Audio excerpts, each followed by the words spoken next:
What would you say if a guy walked in for an interview without a shirt on? And I hired him. What would you say? He must have had on some really nice pants.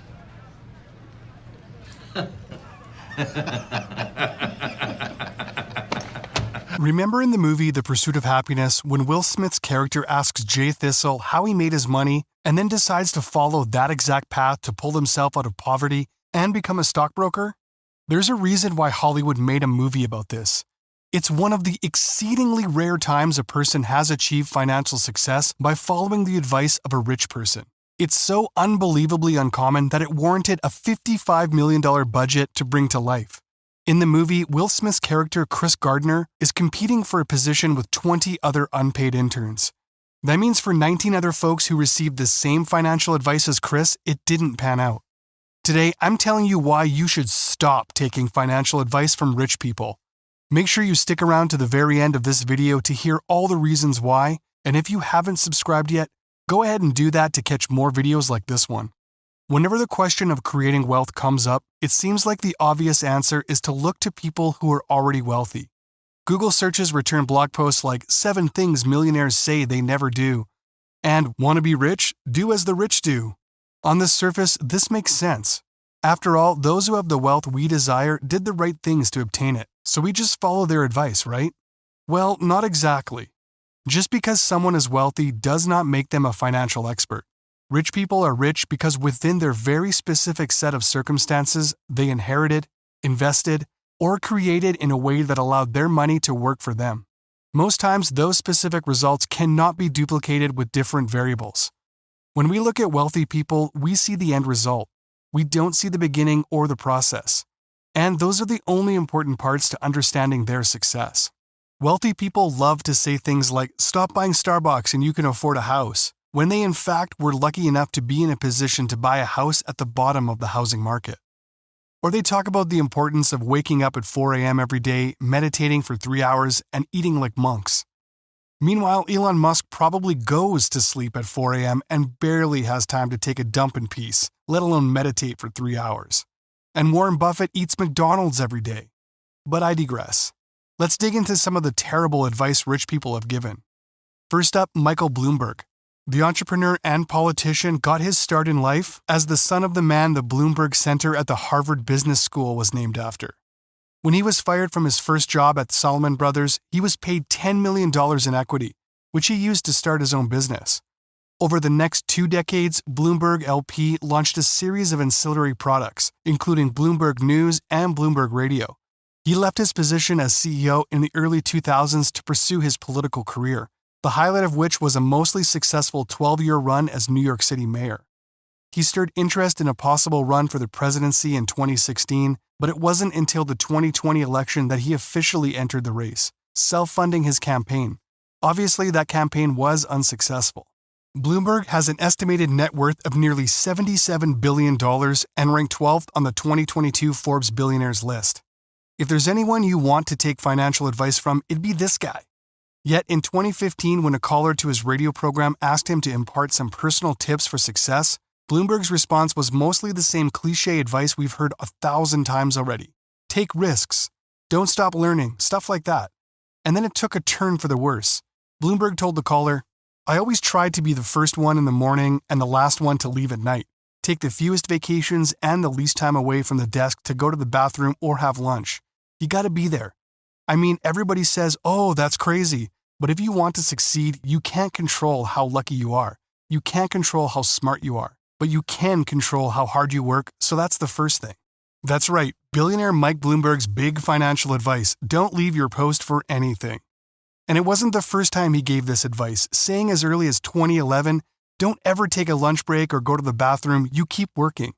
It doesn't take an expert to know this advice is unhealthy, unrealistic, and will result not in becoming a billionaire just like Bloomberg, but a burned-out employee who allows themselves to be taken advantage of. It's also likely untrue in Bloomberg's own success story, since reports from the early days of Bloomberg LP suggest the company culture was more of a fraternity. Bloomberg's advice was bad, but at least it wasn't specifically financial in nature. It wouldn't cause anyone to lose money. But there have been plenty of wealthy people who have given advice to others that has led to terrible financial decisions.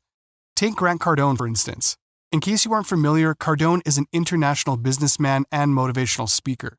He owns Cardone Capital, a $5 billion investment firm. According to Cardone, he grew up in a small town in Louisiana as the youngest of 5 children. After his father died, his mom supported her 5 kids alone with no education or experience. Cardone fell into, let's call it substances, to avoid triggering the YouTube algorithm. He made bad decisions for nearly a decade before being robbed by an armed attacker. The experience left him with over 70 stitches and prompted him to check himself into rehab. When Cardone left rehab and set out to straighten his life out, he made it a mission to learn as much as possible about sales and influencing others. He claims to have doubled his monthly income as a car salesman as a result, and started his own sales consulting business to teach others. Since then, Cardone has aggressively sold his strategies across the world before applying his knowledge to real estate. At least that's the story according to Grant. It's extremely difficult to find any account of his life or business journey that wasn't written or paid for by him or his companies. Today, Cardone shills his 10x growth brand through conferences, books, and trainings. He's also created Cardone University, an online sales school that offers access to hundreds of videos and articles that promise to teach the money-making skills your team must have to battle a tough economy. The individual program, which according to the website has a value of $30,000 a year, can be purchased for an annual fee of $1,497. He also sells certificate programs like the 7-figure sales certification, which range in price from $197 to nearly $1,000. These certifications are not accredited or recognized by any third party. Another Cardone offering is the Cardone Alliance program, for the price of $10,000 for the executive option and $20,000 for the VIP option. Cardone also offers business boot camps, real estate summits, and other events. Paying tens of thousands of dollars for a course that isn't accredited is sketchy enough. But it gets really bad when you look at his licensing options. Cardone offers licensee programs for people who want to use his materials to speak, coach, and consult any company anywhere in the world. For an investment of $25,000, you can have the privilege of selling Cardone's courses to others. At best, Cardone is offering a thinly veiled multi-level marketing program. But hey, there's nothing wrong with an expensive course as long as it provides value and delivers on its promise. But here's the thing. Grant Cardone does not offer real financial value in his courses. He says things like, anyone can be a billionaire, it's about your mindset, and you are the asset. Motivational speaking does not equal financial advice that will make you rich. He also says to become rich, you must pay to play. Guess who he wants you to pay? That's right, him. The only real financial change that will change from enlisting in one of Cardone's courses is the few $1,000s less you'll have at the end.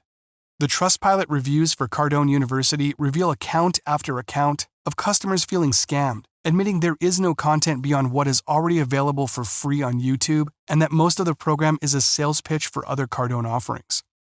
So if you can't trust existing billionaires to make you rich, who can you trust? Entrepreneurs who aren't shoving overpriced courses down your throat. People you can genuinely relate to, who might be just a few steps ahead of where you currently are in your business. This can be a friend, a colleague, or even a YouTuber. And if you're looking to preserve and grow your wealth sustainably over time, then your best bet are professionals such as financial planners. Instead of telling you to pay to play, skip lunch, or it's about your mindset, financial planners analyze your budget and spending habits to find areas where you can save money, and they can help you create short and long-term saving strategies. And licensed financial planners have an obligation to put your best interests above their own. Something Michael Bloomberg or Grant Cardone are not obliged to do. The bottom line is that everyone's path to financial success is different. If there was a simple formula to follow that guaranteed success, we would all be billionaires. Even very wealthy people don't have all the secrets. And even if they did, they certainly wouldn't be handing them away to us, not even for a $25,000 licensee fee.